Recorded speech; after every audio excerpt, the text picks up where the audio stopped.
Сәлеметсіздер ме, құрметті білім алушылар? Алматы сервистік қызмет көрсету колледжі пән атауы стандарттау, метрология және сертификаттау негіздері.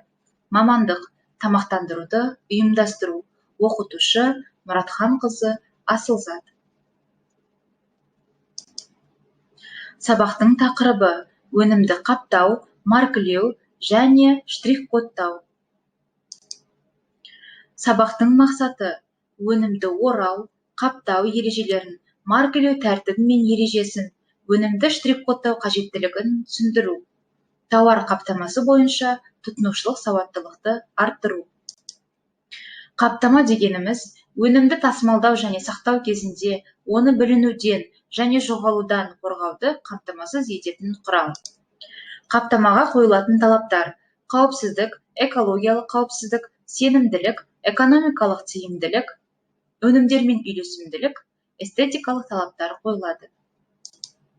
Маркілеу тауарға немесе қаптамаға белгіленген мәтін, шарты белгі немесе сурет. Белгілеу орнына байланысты маркілеу өндірістік және саудалық болып ажыратылады. Өндірістік маркілеуге зат белгілер, қыстырмалар, калереткалар, жапсырмалар, биркалар, бақылау таспалары жатады. Саудалық маркілеуге бағасы, тауарлық және кассалық чектар жатады. Жеке тауар түрлерін маркілеу тәртібі мен ережесі нормативті құжаттарда көрсетіледі. Жалпы барлық тауарларды маркілеуде төмендегі мәліметтер міндетті түрде болуы керек. Олар шығарушы және кәсіпорын туралы мәлімет, тауар сәйкес келетін стандарт түрі, сертификаттау туралы мәлімет, өндіруші кепілдігі, тауарды сақтау мерзімі, оның негізгі тұтынушылық қасиеті, құрамы, массасы, көлемі, калориялығы, қолданудағы ескертулер. Қаптамадағы белгілерге тоқталайық. Ең бірінші белгі қыздырудан сақтау керек, жоғары температурада тауар бұзылуы мүмкін деген мағынаны білдіреді. Келесі белгі пластик қайта өңдеуге жарамды. Оның түрі мен нөмірі көрсетілуі мүмкін. Келесі белгі осы тауары бар қаптаманы тек тігінен тасымалдауға және сақтауға болады деген мағынаны білдіреді. Келесі қолшатыр түріндегі бейне өнім бүлінбеуі үшін оны ылғалдан қорғау керек деген мағынаны білдіреді. Келесі белгі қаптаманы қоқысқа тастауға болады. Келесі таза салмақ, орамасыз тауардың салмағы. Егер оның жанына рамкада сан көрсетілсе, демек ол оның брутто салмағы. Келесі қаптамадағы белгі қаптама қайта өңделген материалдан жасалған немесе қайта өңдеуге жарамды деген мағынаны білдіреді. Келесі белгі қаптаманы тауарлармен жылжыту үшін қол ілгегін пайдалануға тыйым салынады. Келесі белгі тауарды сәулелендіруге болмайды деген мағынаны білдіреді. Келесі белгі өнім улы емес материалдан жасалған және тамақпен байланыста болуы мүмкін деген мағынаны білдіреді. Бұл белгі жүкті сақтау керек температура диапазонын көрсетеді. Келесі белгі ауырлық орталығы оның геометриялық орталығында емес тауарларға арналған. Қаптамадағы белгілерді жалғастырамыз. Келесі белгіміз тауары бар осы қаптамаға басқа қаптамаларды қоюға тыйым салынады. Келесі белгі қаптаманы тек көрсетілген жерде ашу керек. Үшінші белгіміз қаптама нәзік және тез сынғыш тауарларды құрайды деген мағынаны білдіреді. Келесі қаптамада тез тұтанғыш заттар бар деген мағынаны білдіреді. Келесі белгіміз қаптамада теріге тиген кезде күйік тудыруы мүмкін каустикалық заттар бар деген мағынаны білдіреді. Және ең соңғы белгіміз жасыл нүкте белгісі. Өндіруші немесе импорттаушы пайдаланылған қаптаманы ашқаны және оны өңдегені үшін оған ақы төлегенін мағынасын білдіреді.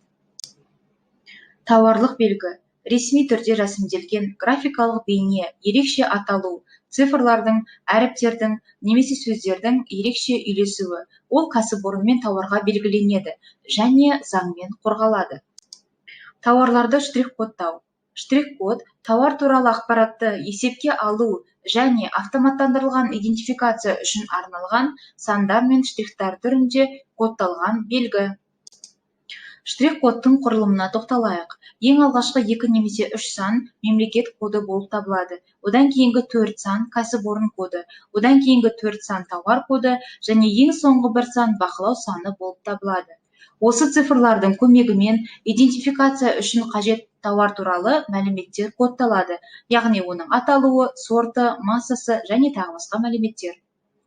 Тауарға енгізілетін және идентификацияға әсер ететін кез келген өзгерістер штрих-кодты қайта кодтауды талап етеді.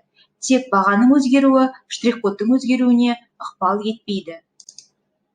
Тауардың түпнұсқалығын штрих-кодтың бақылау цифрларын есептеуден кейін анықтауға болады. Есептеу төмендегідей жүргізіледі. Берілген мысалға назар аударыңыз. Штрих-кодтың жұп орындарында тұрған цифрларды қосып аламыз. Шыққан санды 3-ке көбейтеміз. Штрих-кодтың тақ орындарында тұрған цифрларды қосамыз, тек бақылау цифрынан басқа.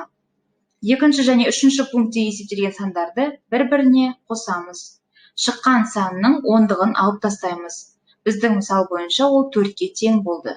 Оннан 5-ші пунктте шыққан санды алып тастаймыз. Егер есептеуден кейін шыққан сан штрих-кодтағы бақылау цифрымен сәйкес келмесе, тауардың заңсыз шығарылғандығын көрсетеді және оның сапасы кепілді емес. Құрметті білім алушылар, сабақты бекіту мақсатында 2 топқа бөлініп, келесі тапсырманы орындаңыздар.